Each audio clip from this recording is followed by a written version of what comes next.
lo que vamos a ver en este título así grande, ¿no?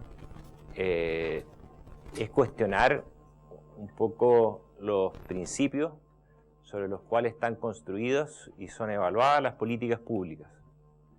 Entonces, esto es muy breve, es una agenda ambiciosa para 1 hora 20, así que lo vamos a intentar hacer en forma sucinta y muy esquemática.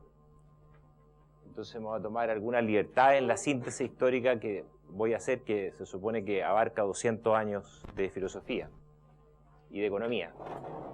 Entonces el contenido, si ustedes quieren, de la charla es primero un contexto inicial, ¿no es cierto?, en el cual nos preguntamos cuál es la importancia del espacio de evaluación o el espacio donde se definen los principios de diseño también de las políticas. Después vamos a discutir el lugar que tienen en ese espacio de evaluación esos conceptos grandes que están ahí: la libertad, la felicidad, los derechos humanos y la justicia. Y posteriormente, en base a esto, que es básicamente una revisión de grandes conceptos de filosofía política, ¿qué diferencia hace en la práctica seguir uno u otro? Y lo que vamos a estar haciendo hincapié durante esta charla es lo normativo que subyace a lo aparentemente positivo, ¿ya? Cómo hay ideología en la mirada que tenemos del mundo dependiendo de los instrumentos que estamos utilizando. Entonces, ¿dónde se está escapando? ¿Dónde se nos está filtrando ese enfoque, ese lente ideológico cuando analizamos la realidad? ¿Ya? Entonces, para partir contextualizado, les quiero empezar preguntando por el espacio de evaluación. ¿Cuál es el espacio de evaluación de ustedes? Puesto en términos económicos, ¿cuáles son los objetivos que ustedes tienen? ¿Qué es lo que ustedes desean para su vida?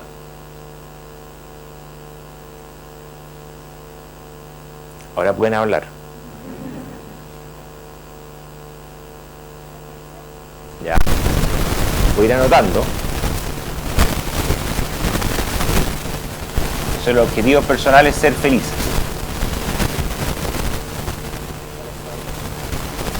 Estable.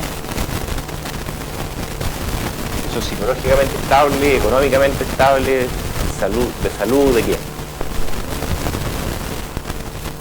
¿Ya?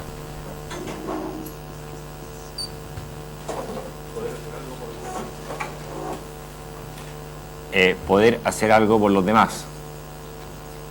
Poder en el buen sentido de la palabra, poder hacer algo por los demás.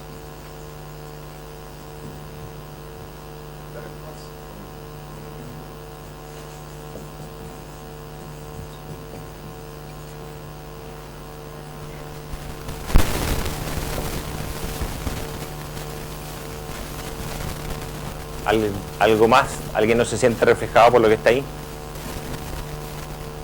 ¿O quiere añadir algo?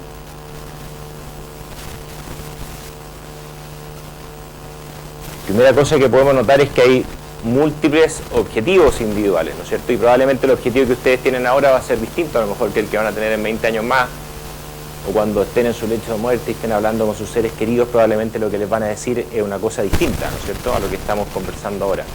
Si le quieren dejar una lección de vida o no. Normalmente cuando la gente mira hacia atrás, en ese momento, mira la vida de otra forma. Es importante hacerse la pregunta antes para que no nos tome desprevenidos, ¿cierto? Ese momento llega en algún minuto, ¿sí? Ahora quiero que piensen en los objetivos para la sociedad. Esos son los objetivos individuales. Ahora piensen en los objetivos sociales, que debieran ser más o menos los objetivos de las políticas públicas, o no necesariamente, porque a lo mejor son objetivos que la sociedad puede perseguir privadamente, pero ¿cuáles son los objetivos para la sociedad?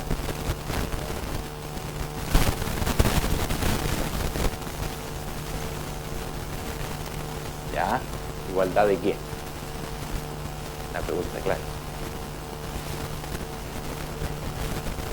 ¿Pero de qué? De derecho. Económico, social y cultural, acceso a los derechos, igualdad de dinero, de recursos, de riqueza, de felicidad, ¿También quiere igualdad de eso? Igualdad de todo eso. ¿Ya? ¿Desarrollo de qué tipo? Nuevamente. Crecimiento económico. ¿Ya?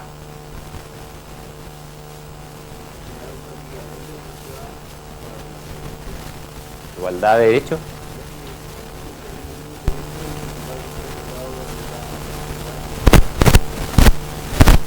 No discriminación. O sea, aquí pongamos la igualdad de trato. Tú, la persona que dijo derechos también dijo económicos. Igualdad económica. Son cosas distintas, muy distintas. ¿Sí? Sustentabilidad ambiental, ya. ¿Algo más? Ya. ¿Algo más?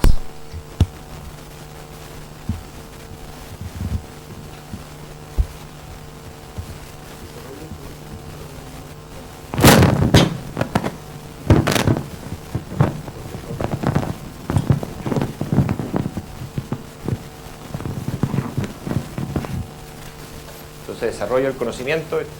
Bien, ¿alguien más? Bien. Acceso a salud. Y a una buena salud, ojalá. O un buen servicio de salud. ¿Algo más? Acceso a la justicia.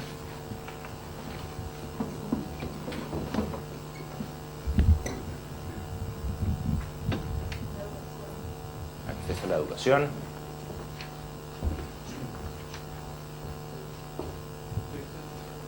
Previsión.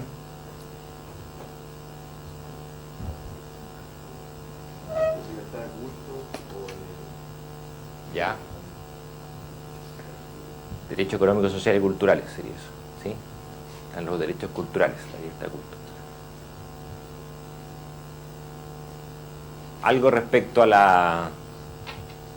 ¿Le gustaría vivir en una sociedad con más confianza, con más transparencia, con más... algo por ese lado, ¿no?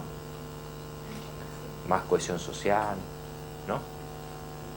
Sí, menos corrupción. Más legalidad, más... ¿sí? Transparencia podemos poner. Más confianza también le parece como un objetivo. Más confianza. Más ética. Más proba, más... ¿Sí? ¿También puede entrar o no? ¿Felicidad no entra ahí? ¿No? Que seamos más felices como sociedad podría entrar. ¿Sí? Ya. Más felices.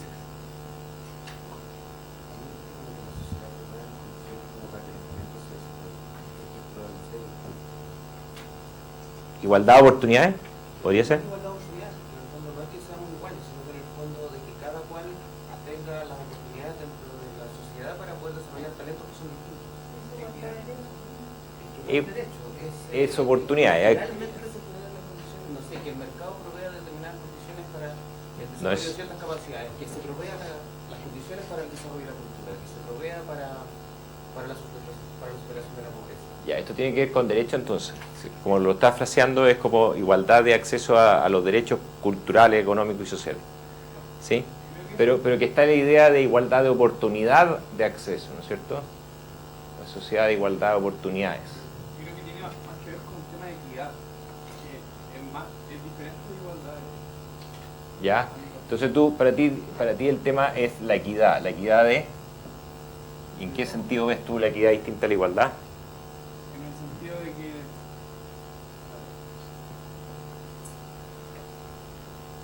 hay gente que necesita del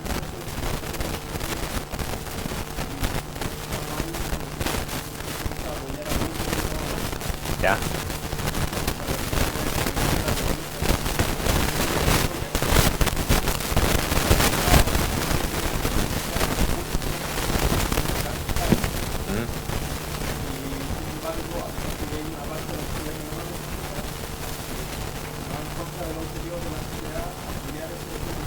Ya.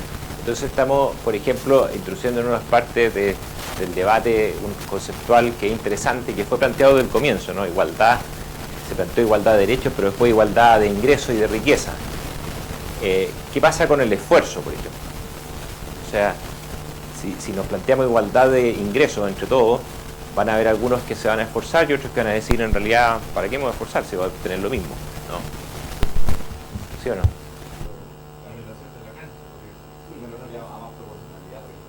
Ya. Ya. Pero estamos con la idea, ¿no es cierto? Hay trade-offs en general, ¿no es cierto? Que son los que... Pero no nos vamos a preocupar en esta breve charla de los trade-offs, nos vamos a preocupar de cuáles son los objetivos. Después no nos vamos a meter en el cómo, nos vamos a meter en el qué, en el para qué queremos lograr, ¿ya? Y eso es lo que vamos a enfatizar ahora y vamos a ver la diferencia que hace eso en relación a lo que tenemos hoy.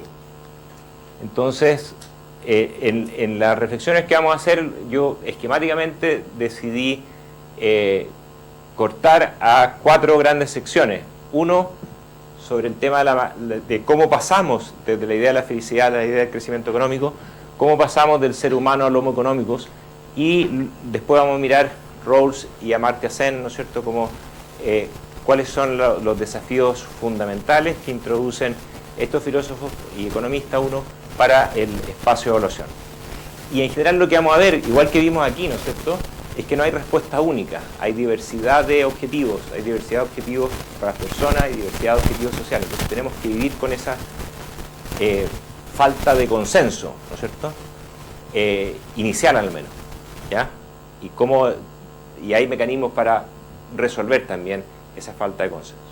Entonces vámonos primero, podemos retrotraernos al antiguo Egipto, a Roma, podemos irnos, ¿no es cierto?, a los escolásticos, pero hay que cortar en un punto, quiero retrotraernos a este señor que está acá. ¿Quién es ese señor? Jeremy Bentham. ¿Lo han escuchado nombrar? Es reconocido como el padre fundador de la filosofía utilitarista. Así se veía en ese tiempo en que estaba vivo, así se ve ahora. Ustedes lo pueden ir a visitar al University College London, ¿no es cierto? Lo tienen ahí, está embalsamado el señor, porque él formuló una premisa que él consideró tan importante que pensó que los seres humanos de ahora en adelante, de ahí en adelante, iban a ir a rendirle culto. Entonces por eso decidió ponerse en ese tono. ¿Qué fue lo que formuló él? Él formuló una teoría que dice que lo que las personas desean es ser felices. Entonces decidió acá, pero el gran planteamiento que él hizo es que a partir de eso, y acá hay un salto bastante fuerte, ¿no es cierto?, lo que los gobiernos deben hacer es maximizar la felicidad agregada, que es lo que consiste el utilitarismo y que ustedes pueden ver aún hoy día en los textos de macroeconomía, ¿no es cierto? Vamos a maximizar la función de utilidad del agente representativo, ¿sí? Maximizar la felicidad agregada. Ese es el objetivo de los gobiernos según Bentham. ¿Qué les parece esa función objetivo? Está tomando uno de los aspectos que reconocimos acá como importantes, ¿no es cierto? El objetivo de ser felices, él lo plantea como maximizar la felicidad. ¿En qué consiste la felicidad? En la diferencia entre la sumatoria de los placeres menos la sumatoria de las penas o los dolores. Y él clasifica 4 tipos de placeres, 4 tipos de dolores. Entonces lo que nosotros tenemos que hacer en la vida es maximizar la diferencia entre ambos. ¿Estamos? ¿Les parece? ¿Sí? Ese es nuestro objetivo. Es una definición hedonista además de felicidad, ¿no es cierto? Porque es lo que estamos percibiendo como placer y como dolor, pena, ¿sí? Y de ahí, por lo tanto, lo que él corrige es que si esa es la preocupación de las personas, eso es lo que quieren las personas, entonces las personas, los gobiernos, el papel de los gobiernos es maximizar la felicidad. ¿Ya? ¿Cómo se hace esto? Él da muchos ejemplos, uno de los cuales, por ejemplo, el tratamiento que hay que darle a los mendigos. En las calles de Londres hay mendigos, ¿no es cierto? Los mendigos, ¿cómo afectan la felicidad? La felicidad agregada. ¿En qué consiste la felicidad agregada? Los ciudadanos con patrimonio, ¿no? Hombres, en ese tiempo, ¿no es cierto? Hombres con patrimonio, que tienen derecho a expresar su opinión, ¿sí? La sociedad con poder ha sido distinta en distintos momentos del tiempo, ¿no es cierto? En los tiempos de Platón eran los ciudadanos libres de Grecia. Y Grecia estaba soportada sobre un montón de esclavos cuya opinión no contaba mucho, ¿no es cierto? En la época en que formula Bentham su teoría, estaba empezando a derrumbarse los regímenes monárquicos, era el comienzo. De hecho, la filosofía utilitarista es parte de este cuestionamiento a la monarquía, ¿no es cierto? Y exige que ahora las decisiones pasen por el sedazo de qué le pasa a la felicidad humana, ¿sí? Entonces, ¿qué le pasa a la felicidad humana de los hombres con patrimonio en Inglaterra en el siglo en que vivió Bentham, 1789? ¿Ah? Viendo un mendigo. ¿Sí? Hay dos opciones, ¿no es cierto?, de esa perturbación. Por un lado puede causarles pena, ¿no es cierto? ¿Cómo entra pena en la felicidad? Como un signo negativo, ¿no es cierto? Entra como reduciendo la felicidad. ¿Qué pasa con otros, ¿no es cierto? La perturbación es que le va a dar indignación a estos flojos que no trabajan, que están pidiendo dinero, ¿sí? Le va a dar rabia, por lo tanto. ¿Cómo entra eso en la felicidad? Negativo. Las dos son negativas. Entonces, ¿qué hay que hacer con los mendigos? Sacarlos de las calles de Londres para que la gente no sufra infelicidad, producto de verlos. ¿A dónde hay que colocarlo? En una casa para mendigos. ¿Qué es lo que van a tener que hacer ahí los mendigos? Trabajar para su sustento, porque si no habría que mantenerlo, ¿sí? Y eso también causaría infelicidad a alguien que tendría que contribuir al financiamiento de los mendigos.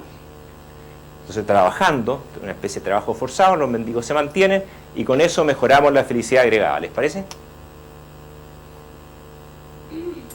¿Sí? ¿Cómo les suena ahora? En nuestros tiempos les suena un poco violento, ¿no? ¿Sí? Pero no era tan violento en esa época. 1789. Cuenta la historia, ¿no es cierto? No sé si será un chiste o qué será, pero alguna vez la reina Isabel I volvía, ¿no es cierto?, de sus vacaciones y encontró lleno de mendigos en las calles de Londres y dijo, llamó al general de la guardia, pero ¿cómo es posible tanto mendigo en las calles de Londres? No puede ser esto. Le bajó un arrebato de misericordia a la reina. Mátelo todo inmediatamente. ¿Sí? No sé si será verdad o no, pero es lo que podía hacer la reina, ¿no? ¿No es cierto? Piensa en el príncipe Maquiavelo. El príncipe Maquiavelo no tiene que rendirle a nadie cuentas de lo que decide hacer. Y el objetivo de los gobiernos, ¿cuál era? El objetivo de los gobiernos, ¿no es cierto?, era maximizar el poder del príncipe, ¿no? Entonces, ¿se fijan el vuelco que da el utilitarismo? El utilitarismo ahora da el vuelco que dice que ahora la felicidad de las personas importa y las instituciones tienen que ser juzgadas en función de lo que le pasa a la felicidad de las personas. Es un vuelco revolucionario, ¿o no? ¿Sí? Entonces, ¿qué es lo que tiene que hacer el gobierno? Es maximizar la felicidad de, en ese momento, los hombres blancos con patrimonio. ¿Sí? Y eso se iba a expresar en votaciones, ¿sí? ¿Estamos? Entonces, teníamos un objetivo que era, para los gobiernos, que era maximizar la felicidad. Esto fue recogido por la economía moderna. Entonces, antes de entrar a los cuestionamientos que surgen respecto a esta filosofía política a partir de ese momento en que fue fundada, ¿no es cierto?,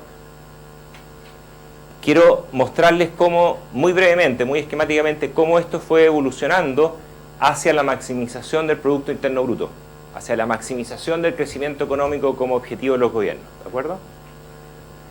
Entonces, en algún momento empieza a surgir lo que se llamó en Inglaterra la revolución marginalista. En Alemania y Austria empieza a ocurrir el fenómeno, ¿no es cierto?, de la escuela austriaca. Y en ese momento la revolución marginalista decide adoptar el objetivo que las personas quieren maximizar su felicidad. Y notablemente Alfred Marshall, ¿no es cierto?, plantea que el objetivo de las personas era maximizar la felicidad y el objetivo de las empresas era maximizar las utilidades, como la diferencia entre los beneficios y los costos. ¿Ya?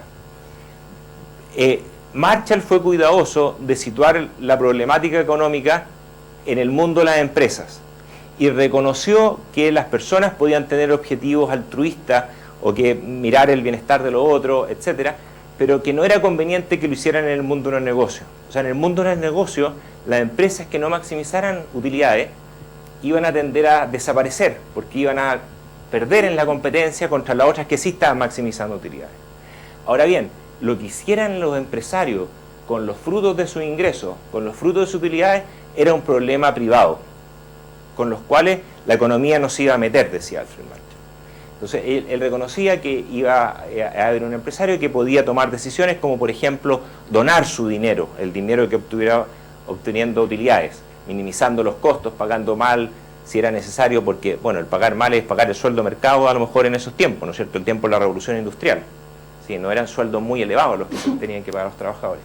Pero esa persona tenía que hacer eso, ¿no es cierto?, pero a lo mejor después podía redistribuir el dinero a sus conciudadanos, ¿sí? Esa parte no se iba a preocupar Marshall, se iba a preocupar de la parte beneficio menos costo. Hubo otros autores que sí tomaron esto más en detalle respecto a la maximización de la utilidad y lo que hicieron fue considerar, ¿no es cierto?, por ejemplo, Edgeworth, ¿se acuerdan de Edgeworth los que vieron? ¿Sí? La caja de Edgeworth. En un libro Mathematical Physics, ¿no es cierto?, que muestra muy claramente desde su título la aspiración que tiene en ese momento la economía. La economía se veía como la pariente pobre de la ciencia exacta, ¿no es cierto?, le envidiaba la física, la matemática con sus teoremas, y entonces quería parecerse a estas ciencias exactas. ¿Cómo podemos parecernos a las ciencias exactas?, dijo Edgeworth. Acá está. Maximicemos la utilidad de un consumidor cuya utilidad depende de la cantidad de bienes que consume él. Y así yo puedo incorporar la matemática a la economía, al juicio económico. Entonces, si yo tengo un consumidor representativo, un consumidor que quiere maximizar su utilidad y su utilidad consiste en consumir bienes y servicios, entonces yo puedo empezar a convertir en una ciencia más exacta a la economía. Cosa que no le pasó solo a la economía, le pasó también a la psicología. La psicología en ese tiempo empezó el fenómeno del conductismo. Pavlov, Skinner, ¿les suena eso? Y en el conductismo, ¿qué trata de hacer? El conductismo trata de predecir mediante estímulos las respuestas que pueden dar las personas, ¿no es cierto? E incluso plantea que se puede intentar generar una ingeniería social tratando a través de estímulos y de garrote y zanahoria, ¿no es cierto?, de llevar a las personas hacia una sociedad mejor a través de la ciencia, a través de la ciencia que estudia nuestra respuesta, la respuesta de los seres humanos a estímulos. ¿Ya? Se parece a incentivos que ocupamos en la economía. Garrote y zanahoria. ¿Ya? Entonces, en el tiempo en que se desarrollaba el conductismo, empezó a desarrollarse esto.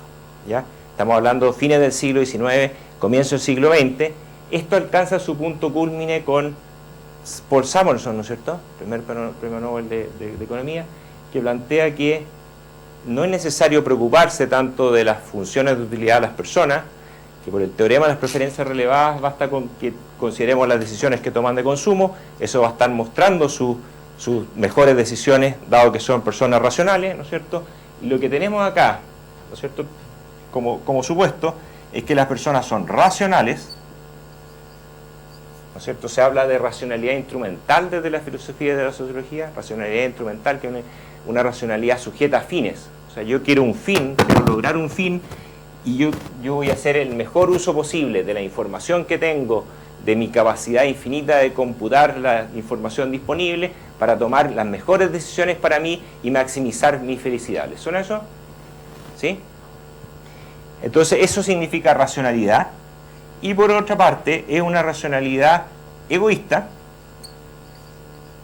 ¿Por qué?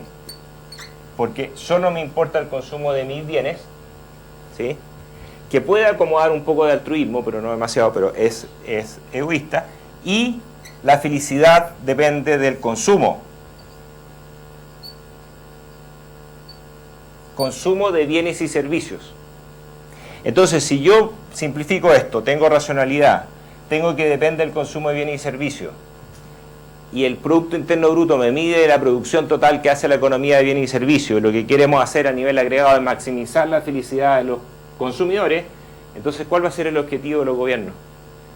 Maximizar el Producto Interno Bruto, ¿no es cierto? Entonces, esto pasa a convertirse desde la macroeconomía en maximizar el Producto Interno Bruto. Esto, en evaluación de proyectos, está el famoso teorema de la compensación, ¿no es cierto?, de Kaldor, Hicks, Zitowski, ¿no es cierto?, que plantea que un cambio social va a ser bueno en la medida que bajo ciertas condiciones se incremente los niveles de producción, ¿sí? Se incremente el PIB. Pero ya estamos en una situación en la cual hemos empezado con que el objetivo era ser felices y hemos pasado por una serie de operaciones, ¿no es cierto?, a maximizar la utilidad que depende del consumo de bienes, y por lo tanto lo que tenemos que hacer para maximizar la utilidad agregada es maximizar el PIB, ¿sí? Y con eso hemos resumido 150 años de historia. ¿Ya? ¿Han seguido hasta acá? ¿Sí? Bien. Entonces, dos cosas. Uno, en la filosofía política hay una serie de utilitaristas modernos que cuestionan esta formulación inicial. Voy a escoger a uno solo, un señor llamado Karl Popper, famoso filósofo de la ciencia, que planteaba que desde el punto de vista moral no hay ninguna obligación para mí, como ser humano, de maximizar la felicidad de los otros. Y es más, si es que definimos eso como objetivo de los gobiernos, estamos abriendo la puerta para las grandes dictaduras.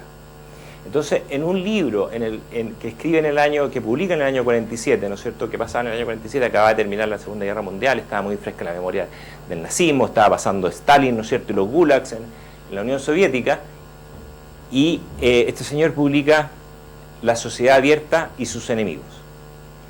Y plantea, ¿no es cierto?, frente al horror del nazismo, que lo que estaba haciendo Hitler era maximizar la felicidad de su grupo de arios elegidos, que eran molestados por los judíos, los socialistas, los homosexuales, los gitanos.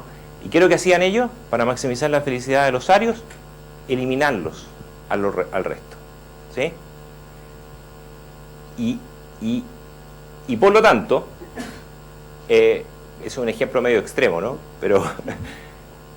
Pero lo que plantea Popper es que la maximización de la felicidad, que está recogida en esto, ¿no es cierto?, pero de una forma especial, ¿no es cierto?, eliminando los otros componentes de la felicidad, puede convertirse en un objetivo para las grandes dictaduras. ¿Quiénes tienen Ministerio de Felicidad en este minuto? No es una pregunta, mírenlo, googleenlo. Latinoamérica, en el mundo. Y podemos discutirlo después, aprovechen de que tienen los computadores prendidos algunos. ¿Qué les parece esa crítica respecto a... ¿Qué es lo que propone Karl Popper en cambio, como objetivo, desde el utilitarismo? Propone lo que se conoció como el utilitarismo negativo. El utilitarismo negativo lo que dice básicamente es que la obligación moral surge del sufrimiento, no de la felicidad. Así como una persona que es muy feliz, a mí no me obliga a hacerlo más feliz, ¿no es cierto? Si hay una persona que está sufriendo, yo tengo la obligación moral de ayudarlo. Si hay una persona que se está ahogando, y ustedes saben nadar, ¿cuál es la obligación moral? Salvarlo. Y aunque esa persona sea una persona que ustedes odian, aunque sea Pepe Cortisona, ustedes tienen, ¿sí?, para los que no son chilenos, es un personaje que es muy engreído y que le cae mal a todo el mundo, ¿ya? Entonces, aunque sea esa persona que ustedes detestan, se está ahogando, ustedes tienen la obligación moral de salvarlo, ¿sí o no? Sí, totalmente, ¿sí? Siempre que sepan nadar, porque si no se ahogan los dos, ¿sí? Y hay países, de hecho, en los cuales ustedes tienen que responder ante la justicia por el hecho de no haber ayudado a alguien si es que está pasando a premios, ¿ya? La obligación moral del poder es una tradición que existe en la filosofía y en la religión desde muy antiguo. El caso extremo es Buda, ¿no es cierto?, en el cual una de las reencarnaciones, una de las iluminaciones de Buda ocurre cuando la tigresa que estaba amamantando a sus tigrecillos está muriendo de hambre y Buda decide acostarse para que se lo coma. Eso es obligación moral del poder. ¿Se entiende? O sea, entregarse a sí mismo, ya ese sí que es el extremo, ¿no? Entregarse a sí mismo para... ¿Por qué? Porque hay, y también hay filósofos idealistas que lo plantean, que esta obligación moral del poder se extiende a todos los seres que sienten, no solo a los seres humanos, sino que a todos los seres que sienten, ¿no es cierto? Y ahí surge corrientes que son naturistas, vegetarianas, ¿no es cierto? Y que no hay que comerse a los otros seres que sienten, etc. ¿Ya? ¿Qué les parece la propuesta de Popper? Lo que tiene que hacer la humanidad es reducir el sufrimiento. ¿Les suena más atractivo que maximizar la felicidad o no? ¿Sí? Bueno, ¿suena bien? Minimizar el sufrimiento humano salió un poco de la discusión con un trabajo de un señor de apellido Smart, que no tiene nada que ver con el Superagente 86, que es un filósofo, que escribió que en el extremo el argumento de Popper se lograría destruyendo la humanidad si consiguiéramos una forma de hacerlo sin dolor. Porque ahí se minimiza el sufrimiento, ¿no? ¿Sí? Entonces lo que habría que hacer, la obligación moral del poder sería terminar con el sufrimiento destruyendo a la raza humana. ¿Sí? Bueno, una forma un poco extrema de acabar con el argumento de Popper, pero últimamente ese argumento ha estado siendo resucitado muy fuertemente, sobre todo en la mano de otras filosofías alternativas. Voy a dejar hasta ahí el tema del utilitarismo y voy a pasar a otras filosofías que han cuestionado el utilitarismo.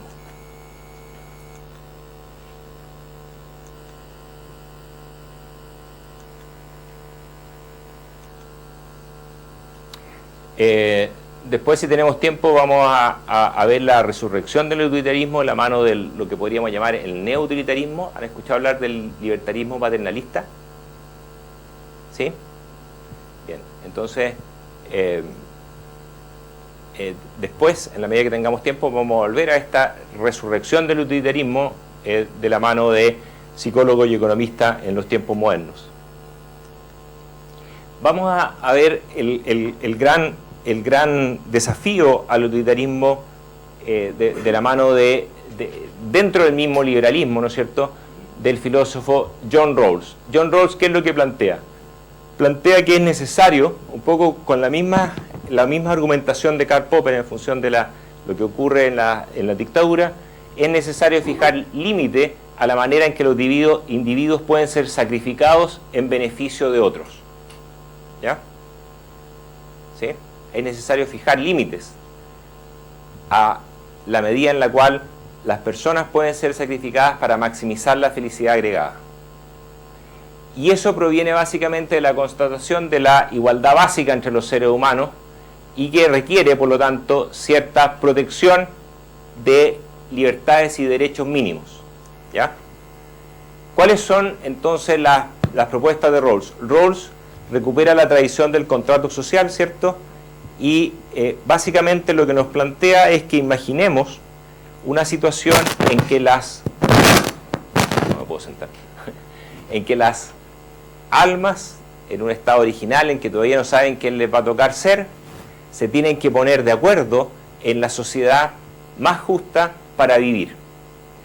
¿Qué es lo que propone Rawls? Entonces, un contrato social que sería producto de este acuerdo primigenio, ¿ya? Un acuerdo en una situación hipotética, una situación teórica, en las cuales las almas tienen que ponerse de acuerdo en discutir respecto a la idea de la justicia, ¿no es cierto?, respecto a cuál sería una sociedad justa, ¿ya?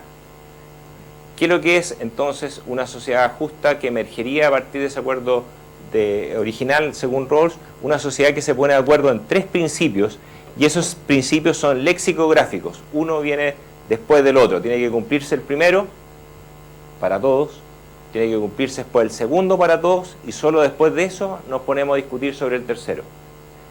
El primer principio es el principio de iguales libertades básicas. Todas las personas tienen derecho a iguales libertades de pensamiento y de conciencia, libertades políticas y de asociación, libertad e integridad psicológica y física, libertades cubiertas por el imperio de la ley. ¿Ya? Entonces, eso sería el primer principio que ninguna sociedad podría violar. ¿Ya? El segundo principio, el principio de igualdad de oportunidades, dice que las desigualdades económicas y sociales tienen que estar asociadas a oficios y posiciones que son accesibles a todos bajo condiciones justas de igualdad de oportunidades. ¿Eso qué quiere decir?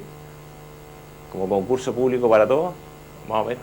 Nada de pituto, nada de contacto, nada de llegar a puestos que tienen mejor paga por los amigos que tengo, ¿sí? Igualdad de acceso a los distintos, a las diferencias. Va a haber diferencias en la sociedad, pero tenemos que dejar libertad de acceso para todos a esas diferencias de posición económica y social. ¿Les parece? Y el tercer principio, el principio de la diferencia, es que las desigualdades económicas y sociales tienen que favorecer a los miembros más desaventajados de la sociedad.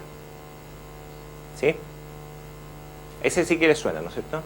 El principio del max-min. ¿Sí? Bien. ¿En términos de qué? Porque la pregunta clave pasa a ser, ¿en términos de qué vamos a definir la igualdad? Lo que Rawls propone es que la igualdad tiene que ser definida en términos de bienes primarios. ¿Qué son los bienes primarios? Son medios de propósito general que ayudan a cualquier persona a alcanzar sus objetivos. Él reconoce que los objetivos de las distintas personas pueden ser distintos, entonces estos son medios que le permiten a la persona alcanzar su objetivo. Y él formula 5 tipos de bienes primarios: la libertad y los derechos básicos, la libertad de movimiento y elección de ocupación, los poderes y prerrogativas de oficios y posiciones de autoridad y responsabilidad, el ingreso y la riqueza, y las bases sociales del autorrespeto. Y entonces, lo que tiene que ser, de acuerdo al tercer principio, distribuido de tal modo que favorezca al que tiene menos de eso, de acuerdo al principio del max-min, son estos bienes primarios. ¿Qué pueden, de la simple observación de estos 5 bienes primarios? ¿Dónde puede haber diferencia, de acuerdo a Rawls? Todos tienen que tener acceso a la libertad y derechos básicos. Volvamos, ¿no es cierto? Tenemos libertad de derecho, libertad de movimiento, poder y prerrogativa y oficio. Si ustedes se acuerdan de eso, díganme ustedes el principio 1 y 2, que se tienen que cumplir para todos, ¿no es cierto? Los 3 primeros tipos de bienes primarios son, por lo tanto, tienen que ser accesibles a todos, ¿sí o no? ¿Sí? Y el principio de la diferencia no podría aplicar a ellos. O sea, no es posible que algunos tengan, por ejemplo, impedido la libertad de asociación, ¿no? No se puede dar, porque no podemos aplicar este principio hasta que esto está resuelto. Por lo tanto, los 3 primeros bienes primarios, libertad de derechos básicos, libertad de movimiento y elección de ocupación, y poder y prerrogativas de oficio y posiciones de autoridad y responsabilidad, están equitativamente distribuidos de acuerdo a los 3 primeros principios, a los 2 primeros principios, ¿de acuerdo? Por lo tanto, lo único que queda para que haya desigualdad es ingreso y riqueza y bases sociales del autorrespeto. ¿Sí? Entonces, para ver si están entendiendo, yo voy a tomar una sociedad determinada, voy a ordenar aquí en la población en función de los ingresos, y voy a decir que este es el F acumulado. Y aquí es la persona que tiene mayor ingreso de esa sociedad. ¿Estamos? Entonces, ¿qué sociedad elegiría una persona que se rige por el criterio del max-min? En que el bien primario, en que hay diferencia, es solo los ingresos y riqueza. ¿No es cierto? Aquí estoy midiendo los ingresos que tiene cada persona, ¿no es cierto? Es el punto que va a estar, ¿no es cierto?, ahí sobre esa línea. ¿Qué sociedad preferirían las almas que están discutiendo en la posición original? ¿Sí? ¿La roja o la negra? La negra, ¿por qué? Porque los que tienen menos están mejor. ¿Sí? Ok, respecto al principio del max-min, existe la crítica de Harsanyi, ¿no es cierto?, que es un utilitaristas que dice, incluso podemos exagerar la roja. ¿Qué sociedad prefiere las personas? ¿La negra o la azul? La negra, porque lo único que se fijan es en esto. ¿Qué sociedad es la que prefieren las personas. Mucho más allá, lo podemos hacer hasta arriba, hasta el techo. ¿Qué sociedad siguen prefiriendo las personas según Rawls? Esa. ¿Sí? Entonces, la crítica que se hace desde el utilitarismo de Rawls es que considera demasiado lo que pasa con los que tienen menos, ¿cierto? Son, por lo tanto, muy aversos al riesgo en la terminología económica, y en realidad la mayor parte de la gente está dispuesta a aceptar un pequeño riesgo de que le vaya mal, de que tenga poco ingreso, con tal de estar en una situación de mayor acceso a riqueza, como la que se plantea en esta gráfica de acá. ¿Les parece razonable eso? ¿Sí? Bien. Otra cosa muy importante que plantea Rawls es esta frase que está acá. La justicia no tiene nada que ver con la felicidad.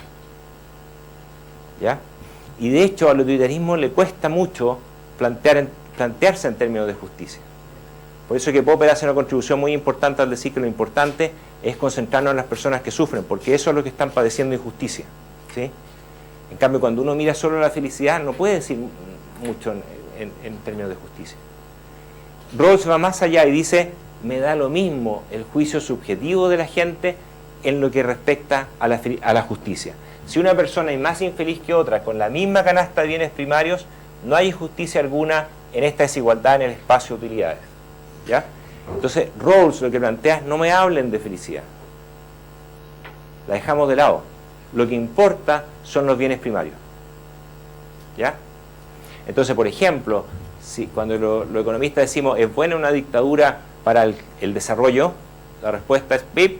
Rawls diría no, porque desarrollo, justicia y todo eso no es el crecimiento económico, es el acceso a las iguales libertades básicas, ¿no es cierto? Es el acceso a igualdad de oportunidades, son los dos primeros principios, primero que nada. Entonces, la parte consustancial del desarrollo la están dejando fuera si hay una dictadura. ¿Se entiende, no? ¿Sí? Por lo tanto, no podemos sacar una conclusión respecto al desarrollo, sí podemos sacar una conclusión respecto al crecimiento económico, que es distinto. El desarrollo es más amplio que el crecimiento económico. ¿Se entiende? ¿Sí? Ahora, vamos a la crítica de Sen a Rawls. Sen es una persona que ha tenido mucha influencia en lo que está pasando ahora respecto a los cuestionamientos, al enfoque tradicional del desarrollo y a la mirada económica tradicional. Y lo que plantea básicamente Sen es cuestionar lo que significa libertad. ¿Ya? ¿Cuál es el cuestionamiento que hace Sen a la libertad? Lo que vamos a ver a continuación, pero antes quiero mostrarle el cuestionamiento que hace Sen a la idea que acaba de expresar Rawls, al planteamiento de la teoría de justicia de Rawls. ¿Qué es lo que dice Sen? La crítica más fuerte que hace Sen a Rawls es que Rawls es fetichista. ¿Sí? ¿Qué puede significar fetichista en este contexto? Significa... ¿Ya? ¿Qué sería? Exactamente. Sería, en los términos marxistas, ¿no es cierto?, sería que la persona, o sea, las personas no requieren el dinero en sí, sino para lograr otras cosas. Y lo importante son las otras cosas que las personas pueden lograr a través del dinero. Y es eso lo que difiere fundamentalmente entre los seres humanos. ¿Ya? Entonces, para ponerlo en términos gráficos, el ejemplo que más le gusta a Sen es el de la bicicleta. Entonces nosotros tendemos a mirar, por ejemplo, la bicicleta sería el símil del dinero, ¿no? Es básicamente un recurso. Entonces, con recursos yo me puedo comprar una bicicleta. Que la bicicleta yo la pueda utilizar para hacer algo que yo valore depende de una serie de condiciones que no tienen que ver con la bicicleta misma, tienen que ver con la sociedad y tienen que ver conmigo, con la sociedad en que vivo y con factores que están en mí. Ejemplo de factores individuales que tienen que ver con, a ver, ¿qué fin puedo yo lograr con una bicicleta? Transportarme, ¿sí?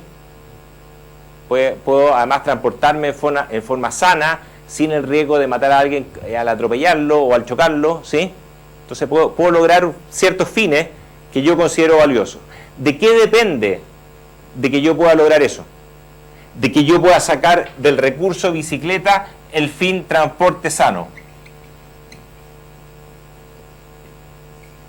Sano y salvo, podríamos decir además. ¿De qué depende de que yo esto, que es un recurso, lo transforme en un fin?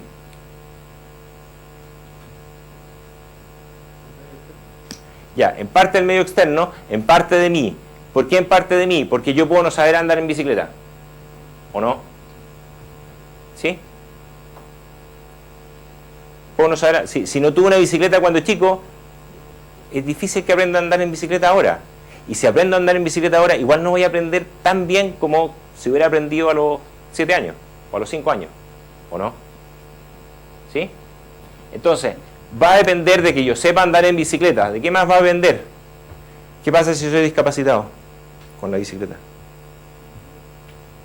¿Sí? No me sirve, necesito una bicicleta especial.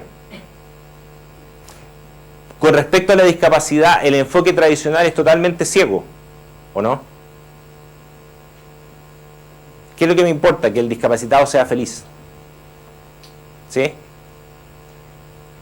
Lo que está proponiendo Zen, vamos a ver inmediatamente, y por qué critica esta mirada de recursos solamente, es que los recursos en manos de distintas personas pueden provocar distintas realizaciones.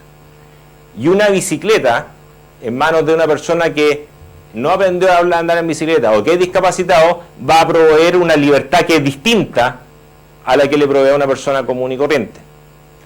Va a depender de factores ambientales y factores sociales también. ¿Qué factores ambientales y sociales existen respecto a la bicicleta?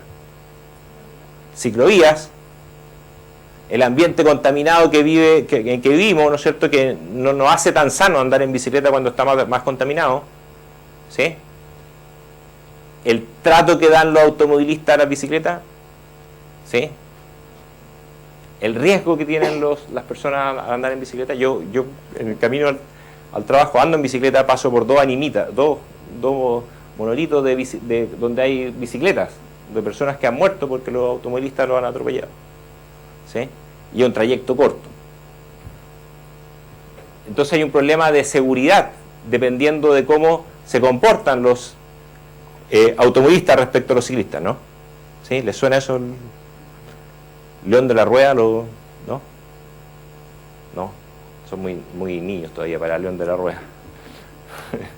Tribilín cuando sube al auto, se transforma en un loco del volante, ¿no? Eso está lleno en Santiago. Entonces, depende de factores ambientales y factores culturales. En Holanda, por ejemplo, el 60% de los viajes se produce en bicicleta. En Países Bajos no hay mucho subida ni bajada, es bastante plano, entonces es propicio para andar en bicicleta, ¿sí? Es un país con muy pocas muertes de ciclistas, pese a que se producen muchos transportes de ciclistas, la gente anda mucho en bicicleta, hay muy pocas muertes de ciclistas. Sin embargo, otras sociedades, como la chilena, tienen una tasa de muerte, pese a que hay mucho menos ciclistas, tienen una tasa de muerte de ciclistas más alta. ¿Por qué? Por cómo se comportan, no los ciclistas necesariamente, también puede ser en parte, pero los automovilistas, ¿sí? La ausencia de ciclovía, ¿se entiende, no? Entonces, el lograr que la bicicleta me mueva y me produzca transporte sano y seguro depende de factores sociales, ambientales e individuales. Y eso es lo que Amartya Sen llama factores de conversión de un recurso a un fin. Y si nos preocupamos solo del recurso, no vamos a ver lo esencial, que es la posibilidad de que las personas hagan lo que desean con sus vidas. Bien, eso es lo esencial. El otro es un cuestionamiento que es menos atingente. ¿En qué consiste la propuesta de Amartya Sen? Entonces, ¿qué es lo que tenemos que mirar? Él critica a Rawls, que básicamente dice, no dice que Rawls está mal, dice que Rawls deja de mirar ciertas cosas. No dice que el utilitarismo hay que echarlo a la basura, dice que el utilitarismo tiene problemas y por lo tanto tenemos que complementarlo. ¿Con qué tenemos que complementarlo? ¿Ya? Bien. Tenemos que complementarlo con dos elementos importantes. Uno son los funcionamientos, con tres elementos importantes. Y otros son las capabilidades, o que ha sido traducido al castellano porque la palabra no existe, como capacidades, pese a que probablemente la palabra habilidad sea más parecida, de acuerdo a él, a lo que se desea expresar. ¿Qué es lo que son los funcionamientos? Los funcionamientos son los logros del ser y del hacer que ha obtenido una persona. Entonces la persona quiere ser algo, o quiere hacer algo, y lo ha logrado en determinados aspectos. Entonces, por ejemplo, una persona quiere estar sana, y está sano. Una persona quiere estar bien nutrida, y está bien nutrido. O mal nutrido, en ese caso el funcionamiento no le ha funcionado tan bien. ¿Sí? Y eso tiene un aspecto que es relativamente objetivo, o puede ser subjetivo, puede ser que la persona quiera ser feliz, y ese va a ser un funcionamiento más, y el juicio que tenga sobre felicidad o infelicidad es uno de sus funcionamientos importantes. ¿Se entiende, no? ¿Sí? Entonces lo que quiere la persona no es obtener recursos, como plantea la mirada más tradicional o la mirada de Rawls, sino que plantea que las personas queremos ser y hacer determinadas cosas. ¿Les parece eso razonable como objetivo? Ser y hacer determinadas cosas. ¿Ven? ¿Sí? ¿Qué son las capacidades? Las capacidades son los funcionamientos que yo puedo alcanzar, son las libertades del ser y hacer que yo tengo. Y es distinto al funcionamiento que yo he logrado. Es como, si ustedes quieren en términos económicos, el set de posibles funcionamientos que yo puedo alcanzar. ¿Estamos? Entonces, el set de funcionamiento en que yo pudiera elegir. ¿Sí? Este ejemplo le gusta mucho, Zen, el ejemplo de Gandhi, ¿no es cierto? Cuando Gandhi está haciendo una huelga de hambre para lograr la libertad de la India, que los ingleses se retiren de la India, Gandhi está teniendo el mismo funcionamiento que las personas que están desnutridas en la India y que están a kilómetros de distancia, probablemente de muy pocos kilómetros de distancia, y se están muriendo de hambre. El funcionamiento es igual. ¿Lo ven? Los dos están pasando hambre. Es un estado del ser y el hacer. Estoy teniendo hambre. ¿Sí? Si sigue la huelga de hambre, Gandhi probablemente va a morir. Pero él puede decidir interrumpir la huelga de hambre. El que está muriendo de hambre no puede decidir interrumpirla. Los dos están con el mismo funcionamiento. ¿Quién tiene mayor calidad de vida o bienestar o como ustedes quieran llamarlo? Gandhi. Porque está en ese momento con el mismo funcionamiento de una persona que está muriendo de hambre, está logrando cambiar el curso de la historia. ¿O no? ¿Sí? Mediante su decisión. Y ese es el otro aspecto importante del bienestar que dejamos normalmente fuera, que es el tema de la agencia. Que no es una agencia de empleo, es una agencia en el sentido de que es una persona o un grupo de personas que se moviliza para lograr un estado de ser y hacer que desea. Y eso es tremendamente importante cuando medimos calidad de vida, que las personas puedan actuar como agentes de sus vidas, puedan perseguir los fines que consideran valiosos. ¿Ya? Entonces, ¿qué es lo que tenemos que evaluar? Idealmente, los funcionamientos. Perdón, las capacidades. Las capacidades, lo que idealmente tenemos que evaluar, son libertades del ser y el hacer que las personas tienen. Pero ¿cómo evalúo eso? Es difícil, ¿o no? Lo que se observa en la práctica son los funcionamientos. Entonces tendría que intentar medir libertades, que sería lo ideal, pero lo que voy probablemente a alcanzar en la práctica es medir funcionamientos.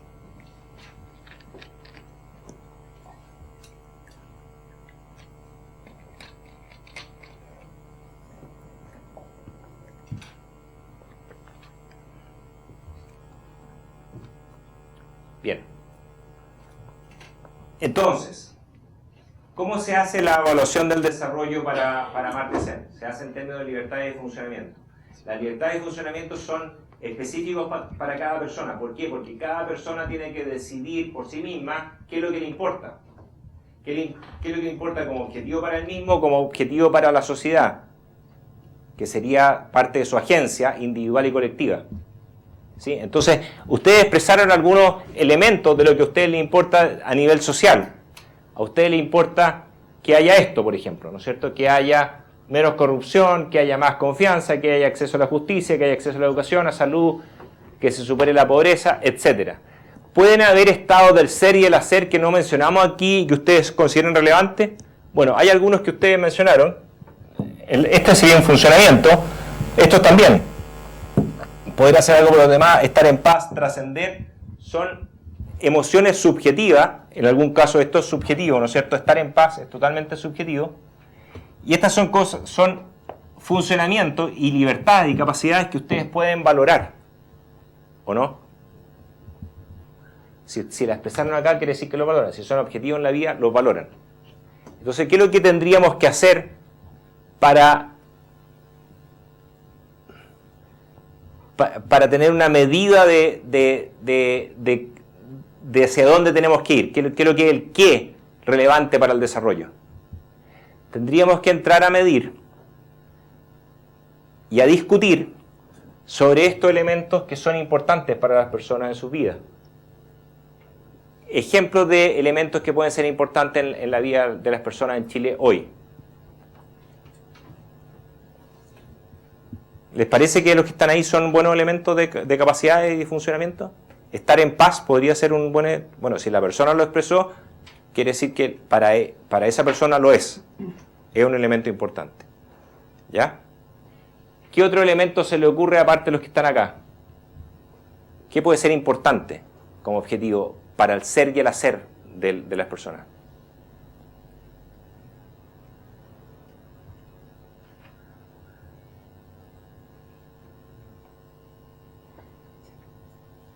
¿No? Podría ser importante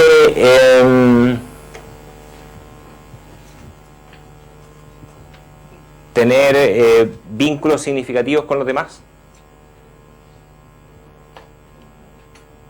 ¿Les suena eso?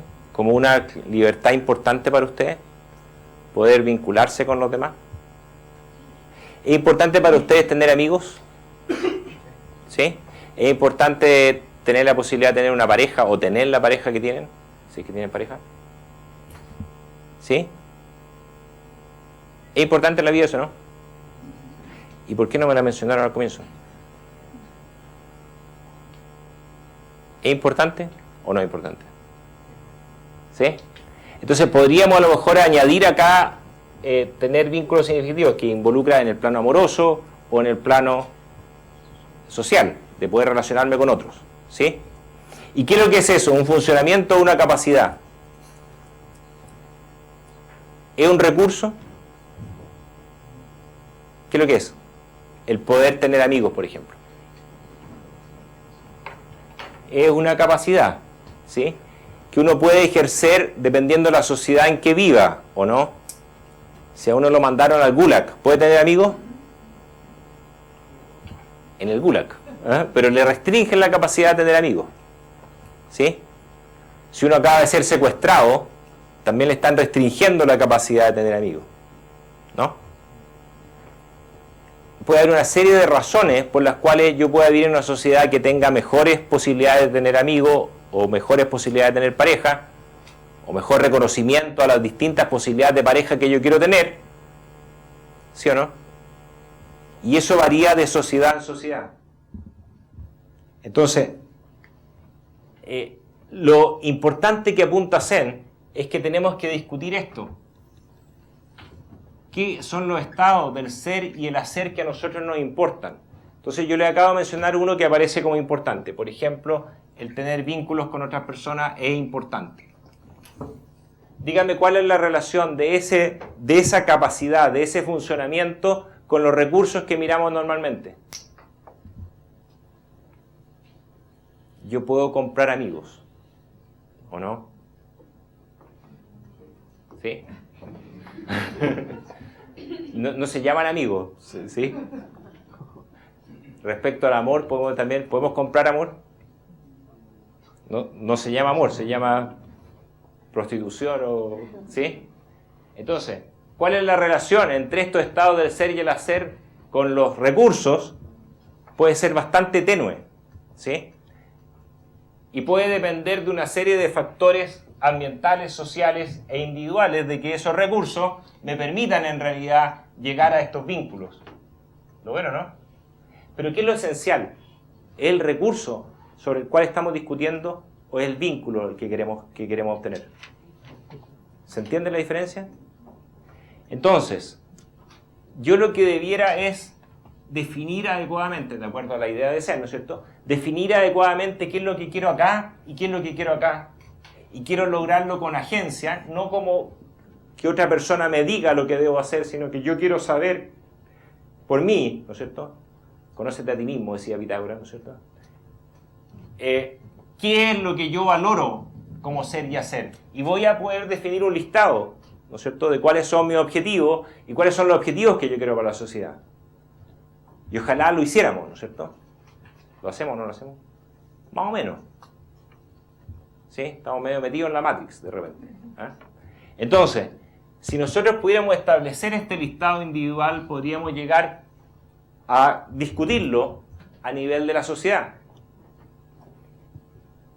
Y en ese caso, la sociedad puede perseguir efectivamente esos fines y no otros. Entonces, ¿qué es lo que propone Amartya Sen? ¿No es cierto? La evaluación tradicional de proyectos, ¿qué es lo que hace? Mide básicamente beneficios y costos, ¿sí? Todos han seguido evaluación de proyectos. Entonces, la medición de beneficio y costo, ¿qué es lo que está comparando? Está comparando beneficio en un mercado con los costos que tiene un proyecto. ¿Cómo se miden los beneficios en un mercado? En términos de precios. Y precio es la unidad, el precio de las cosas es la unidad que yo puedo utilizar para comparar entre las distintas cosas. ¿Sí? ¿Cuál es la diferencia con la perspectiva que estamos mostrando aquí muy esquemáticamente? Porque esto es algo difícil de captar a la primera, ¿no es cierto? Puede demorarnos un año en entender a Amartya Sen y Martha Nussbaum sobre esta idea. Lo que hace la perspectiva tradicional económica, ¿no es cierto? Es decir, beneficios, valoremos los beneficios, comparémoslos con los costos y en función de eso se decide si el proyecto es bueno o no es bueno. Díganme dónde entra, por ejemplo, esta variable acá, los vínculos en el análisis costo-beneficio. ¿No entra o entra? ¿Cómo?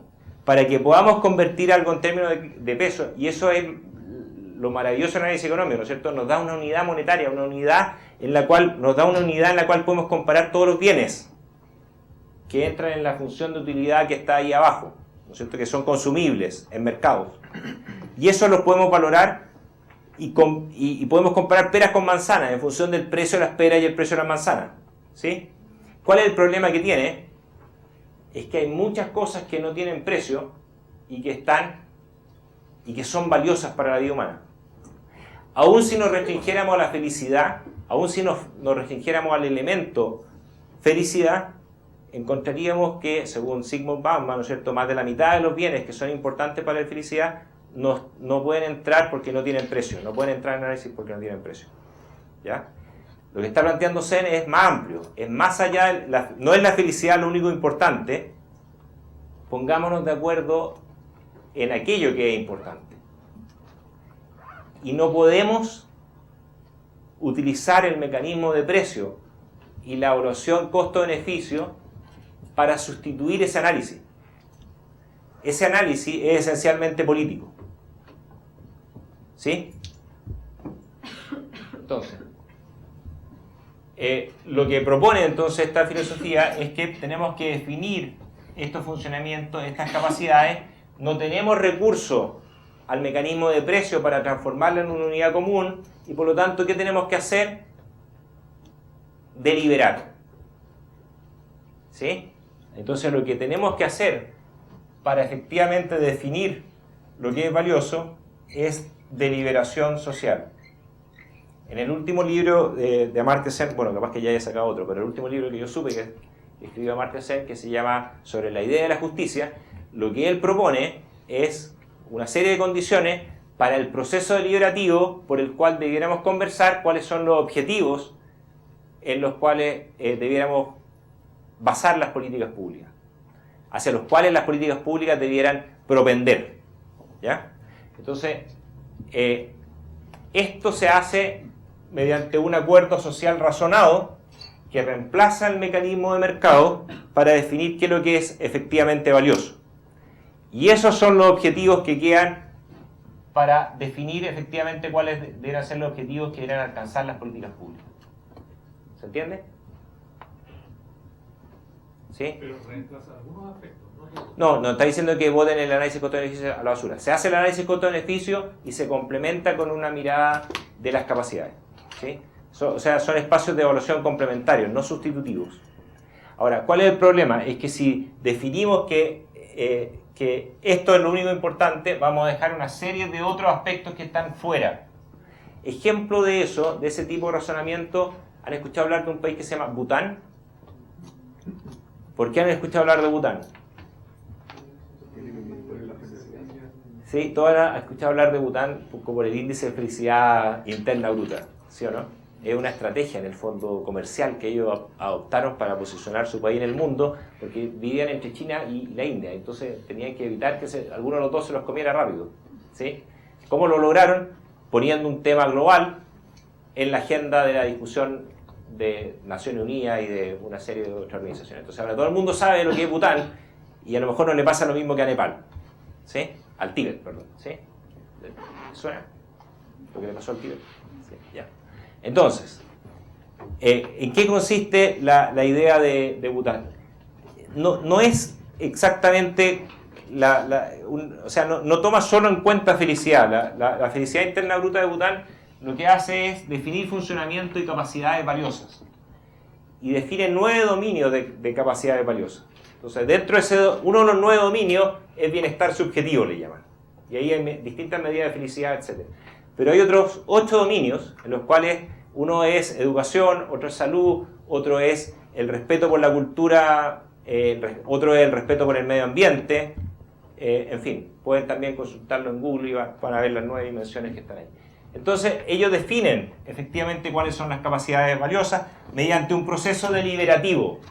Ese proceso deliberativo no es que toda la sociedad se puso a discutir, en este caso, qué es lo que propone ser, ¿no es cierto? Que toda la sociedad discuta, que vengan de distintas partes del mundo para que superemos el parroquialismo, nuestra mirada local y podamos tener una mirada amplia respecto a la vida humana, ¿no es cierto? Y lo que tiene que perseguir la vida humana. Ellos no lo hicieron a nivel masivo, lo hicieron los ministros y el primer ministro y el rey, ¿sí? Así como bastante acotado el ejercicio deliberativo. Sin embargo, las decisiones a las cuales se llega mediante ese ejercicio son distintas a las decisiones que se llega mediante el ejercicio tradicional del análisis costo-beneficio. En una conversación con el ministro de Felicidad de Bután, él me planteó como ejemplo, discutieron la entrada de su país a la Organización Mundial del Comercio. Decidieron primero con los criterios tradicionales, sometieron a votación y ganó el entrar a la Organización Mundial del Comercio por 20 y tantos votos a favor, 4 en contra. Después se volvió a repetir la votación, pero considerando el indicador de felicidad interna bruta. ¿Qué pasó con la votación? Ganó por casi más o menos los mismos votos. El ministro de Hacienda se mantuvo al otro lado, ¿no es cierto? Y ganó el no entrar a la Organización Mundial de Comercio. ¿Sobre la base de qué consideraciones? Sobre la base de consideraciones del tipo que no querían que las personas empezaran a usar jeans, ¿no es cierto? Que siguieran con las vestimentas tradicionales, que no se llenara de cadena de comida rápida, ¿no es cierto? Etcétera. O sea, que se mantuviera más o menos lo que había llegado hasta ese momento en la cultura de Bután.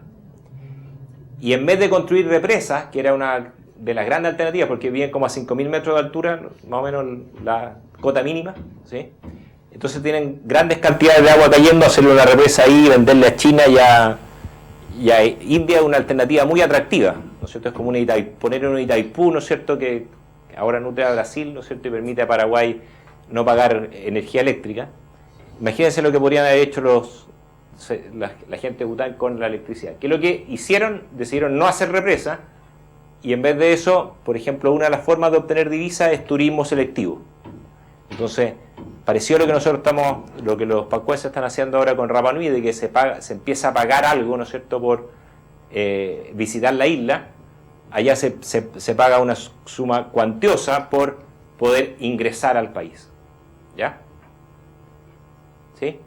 Entonces son estrategias distintas.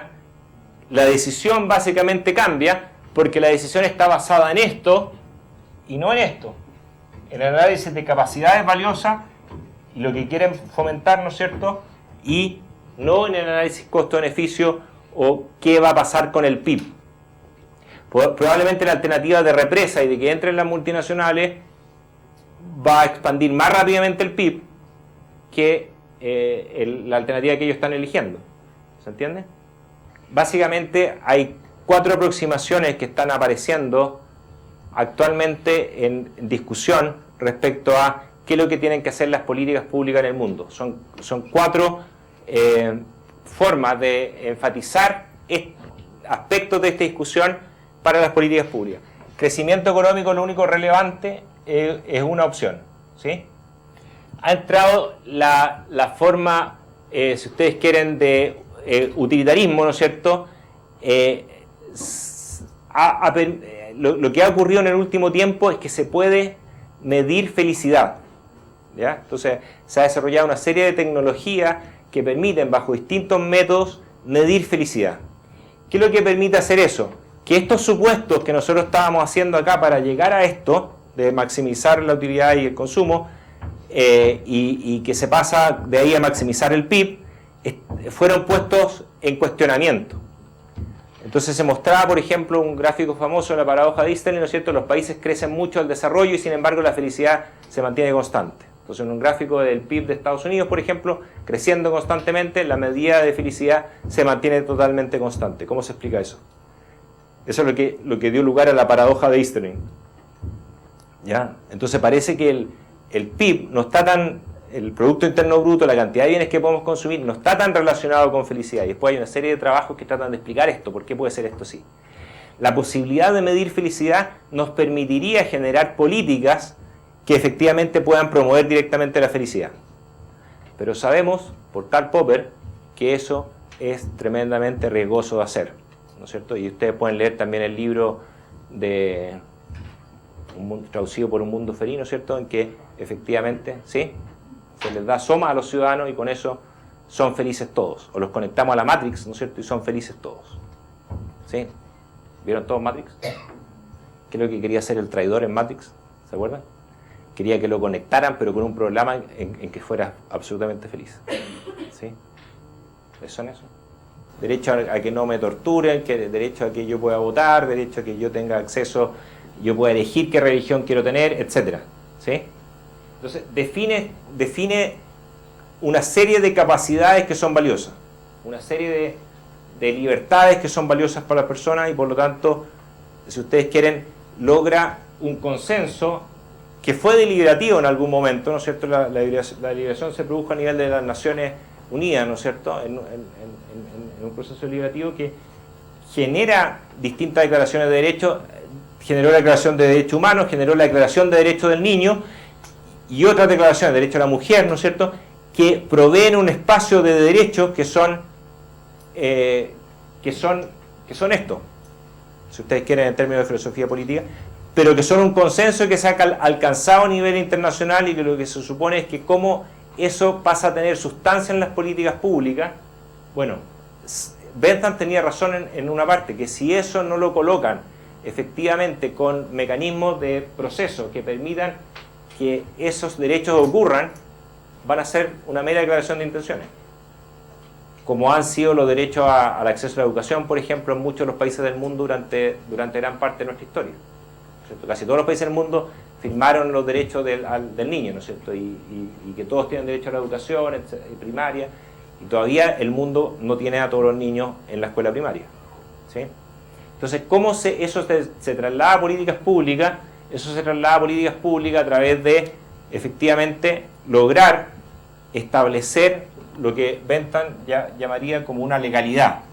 Una legalidad de derecho sería una legalidad en que se especifica cuál es el derecho, se define, ¿no es cierto?, de una forma en que se pueda medir, de una forma en que se pueda verificar si se accedió al derecho y una forma en que se pueda exigir. Si es que esa verificación se verifica que efectivamente el derecho no se obtuvo, entonces efectivamente el derecho puede ser exigible, tiene que hacerse exigible. ¿Ya? Bien, estoy medio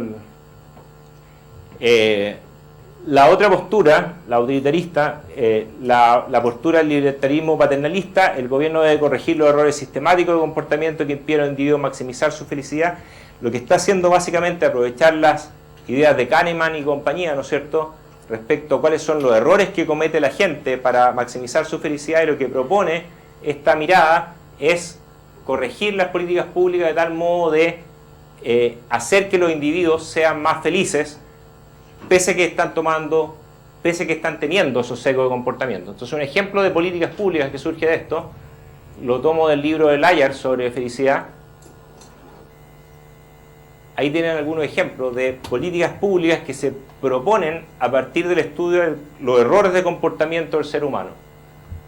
Reducir la jornada laboral, aunque ello produzca un menor crecimiento de PIB o de productividad. ¿Por qué? ¿Qué es lo que está haciendo básicamente esto? Está haciendo un nuevo balance entre el PIB y la felicidad.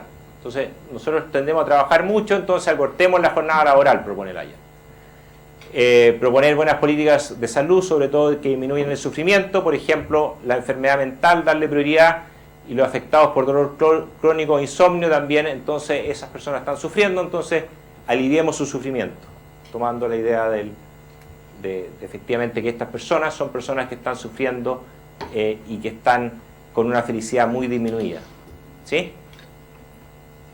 Contrariamente a esto, los discapacitados, en esta perspectiva, las personas que tienen discapacidad, que sí merecen compensación de acuerdo a este enfoque, si se adaptan y son felices con su situación, no requieren tanta atención de la política pública, ¿ya? En la medida que ya están adaptados a haber perdido la pierna, por ejemplo, ¿sí? En cambio, una persona que tiene dolor crónico o que sufre depresión es una persona que sí está sufriendo y que por lo tanto sí requeriría como prioridad respecto a la política pública. Esto se ha traducido en acciones concretas de varios gobiernos. Por ejemplo, el gobierno de Obama en Estados Unidos, el gobierno de Cameron en Inglaterra,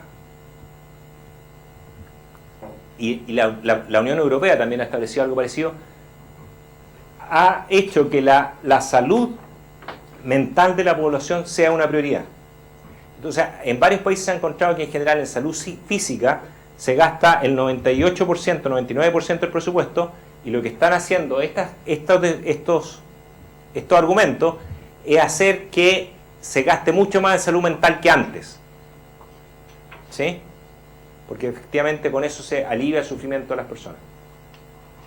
¿Estamos? Ya, esos son algunos ejemplos de políticas que surgen de lo que llamamos el libertarismo paternalista. Ellos mismos se pusieron así, no es una cosa peyorativa mía. La postura deliberativa, que tiene también un antecedente en los derechos humanos, es una postura que surge de acá, y lo que hace es, si va por derecho ya está definido internacionalmente, si va por la postura de ser, ¿no es cierto?, tiene que ser deliberado nacionalmente y definido, y por lo tanto las políticas que tienen que producirse son las políticas que la gente dice que son las importantes. O sea, por ejemplo, si los vínculos son importantes para la sociedad, entonces tenemos que generar políticas que afecten, que mejoren los vínculos, o en las políticas públicas que estamos discutiendo, tiene que ser considerado en forma explícita qué es lo que le va a pasar a los vínculos con una determinada política. ¿Se entiende? Muchas veces son elementos, son áreas de lo que pasa en políticas públicas que no están siendo atendidas. Estamos medio tarde, pero dejo si quieren alguna duda, pregunta, comentario.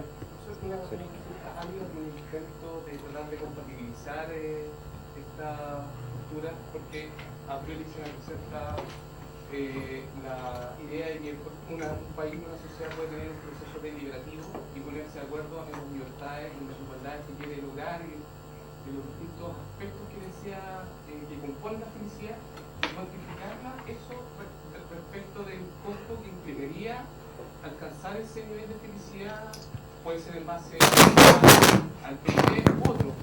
Por ejemplo, pensando en que podría definirse que la actividad física en los niños es muy relevante y que todos los niños deben tener actividad física, por ejemplo, 3 veces a la semana, 2 horas. Eso se puede establecer y definir, por ejemplo, cuánto infraestructura deportiva necesitamos, cada cuánto, por ejemplo, dependiendo del número de población que tenga una comuna. ¿Se ha hecho algún intento de tratar de armonizar la deliberación con el costo que implicaría llegar a un estándar de felicidad definido por una sociedad? A ver, son pocas las sociedades que han seguido esta línea de trabajo, ¿no es cierto? Bután es un ejemplo. Los países escandinavos tienen un poco implícito ese argumento. Lo que han hecho Inglaterra en particular y algunos otros países que han seguido la otra línea, como de la utilidad, es plantear, medir el efecto que tiene esa política en la felicidad de las personas. Y a través de eso argumentan que es importante hacerla. Lo que propondría el enfoque de CEN es más bien, si es que eso es importante y has definido que es importante, en este caso la actividad física en los niños, entonces tienes que dedicar recursos a eso. Pero primero tienes que llegar al consenso de que eso es importante. La forma en que los utilitaristas lo justifican es que eso es importante por la felicidad. La forma en que lo justifica la perspectiva de derecho o la perspectiva de desarrollo humano, que sería la de Amartya Sen, es si eso es valioso, entonces, y definido deliberativamente como valioso, entonces eso es importante implementarlo en políticas públicas. Creo que eso podría armonizar Son, yo diría, totalmente compatibles. O sea, no hay ninguno que llame a que el otro enfoque tiene que ser abandonado, sino que más bien son enfoques que tienen que ser complementarios y los cuatro tenidos en cuenta al mismo tiempo para tomar mejores decisiones. O sea, porque sería absurdo, por ejemplo, echar a la basura todo lo que se ha avanzado en análisis costo-beneficio simplemente porque ahora creemos que, por ejemplo, la utilidad es lo único importante, la felicidad es lo único importante. ¿Sí?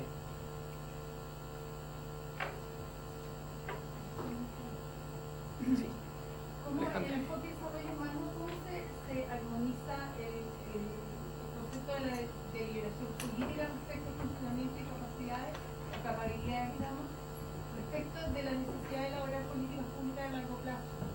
Digo, porque entiendo que el establecimiento o pensar funcionamiento y capacidad es un asunto especialmente dinámico en la definición.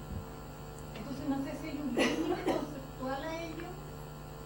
Digamos, quiero decir, entiendo que, por ejemplo, si agregamos esto a los derechos humanos, claro, hay una deliberación razonablemente estable. Pero si no hay un límite en cómo qué vamos a entender por funcionamiento y capacidades, podemos entrar en... O sea, hay espacio, digamos, con un dinamismo ya... que no es compatible con la política pública de largo plazo necesariamente. Yo diría que al revés, como al definir exactamente lo que tú quieres, hacia dónde quieres llegar como sociedad, es mucho más fácil tener política de largo plazo. O sea, muchas veces es el no haber discutido eso lo que te impide generar política a largo plazo. Y lo que te impide tener políticas que efectivamente te permitan tomar decisiones por el bien común. Te pongo un ejemplo como bien simple, la política del horario de verano, ¿no es cierto? ¿En base a qué se decide modificar la política que se estaba llevando hasta ese momento en Chile?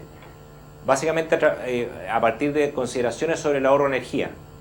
El ahorro de energía es algo que puede uno medirlo en este enfoque, tiene beneficio. ¿Cuáles son los elementos que están siendo dejados de lado por esa toma de decisiones?